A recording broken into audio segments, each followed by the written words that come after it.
So many of you have seen probably the forum post by thyAshes saying that the upcoming Gear in the Machine series episodes are being recorded or soon to be recorded, and that they are looking for questions from the community for Node Zero based on the multiplayer. And I know a lot of the community has a lot of feedback and a lot of questions. And so this is my way of asking my questions to Node Zero and to the developers at the Coalition for the multiplayer, and hopefully getting some sort of reply for some of them. My first question is, what is going on with the current rank system? Now, you guys have released a video on the matchmaking and on the rank system, admitting some mistakes and some oversights, but it didn't really give us any information about what you plan to do or if you plan to make any improvements towards the ranking system.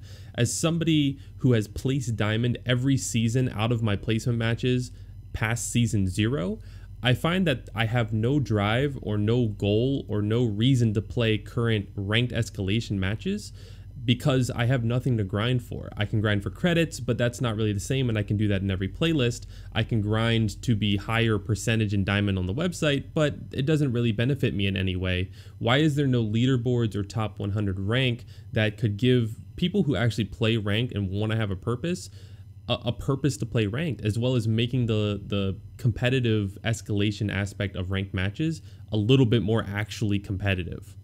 My second question is, why do some of these maps get added to the escalation playlist when they're not really built for escalation? Recently, Fuel Depot and Lift Apex were released, and Lift Apex I'm actually really happy with. I think it's a much better version of Lift, but Fuel Depot is not optimized at all for an escalation match. And I don't know if anybody's actually played on that map recently for an escalation match, but I've played on it a few times, both on stream and off stream, and every single time the experience just isn't fun. It's not optimized. The hill placements are very odd or almost random, and it takes too long to get from one hill to another in order to get across the map or try to overextend or to go for a 3 cap. It's just a very odd map for escalation, yet it's still in the playlist.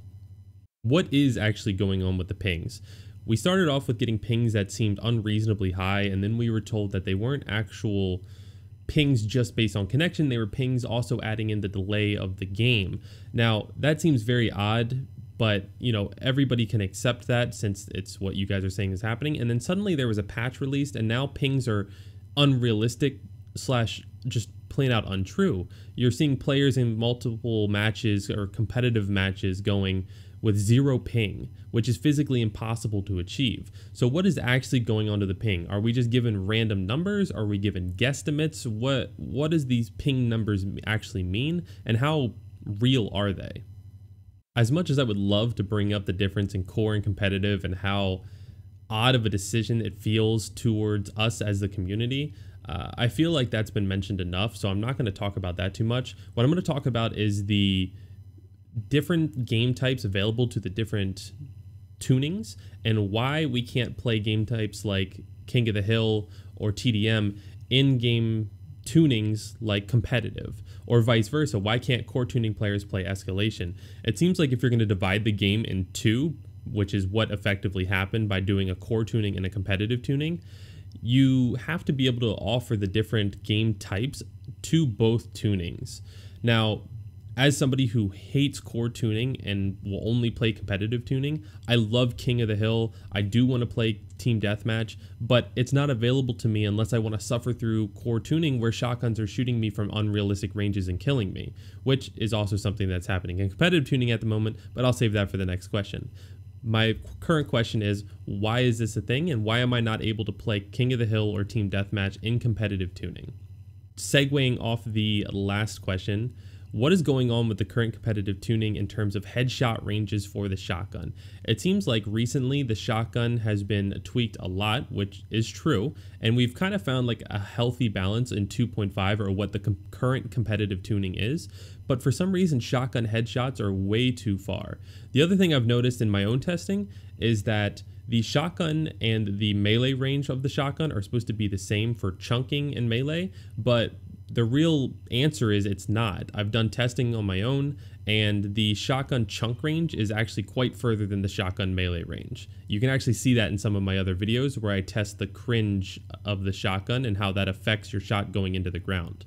Again, segueing off that question, why does the cringe animation or any animation of your character affect your shots? There's been so many times that I've experienced personally in a shotgun fight where I'm fighting somebody and my character will then cringe, causing my shot to go into the floor rather than to where I'm aiming. As much as I enjoy the aesthetic of the character having a cringe animation because they got shot by a bullet, that's pleasant and all, but it shouldn't affect my current shot and where I'm placing it just because of unlucky timing. These are the main questions I can think of off the top of my head right now. Obviously, there's a lot of things that a lot of people have questions with Gears of War. Hopefully, I can hear some of these answered in the upcoming Gears and the Machines videos. Thank you for watching. I hope you guys enjoyed who are not part of the coalition. And make sure you guys thumbs up this video so that this might actually get some answers for us out of the coalition. Thank you guys for watching. Hope you subscribe. See you all in the next video.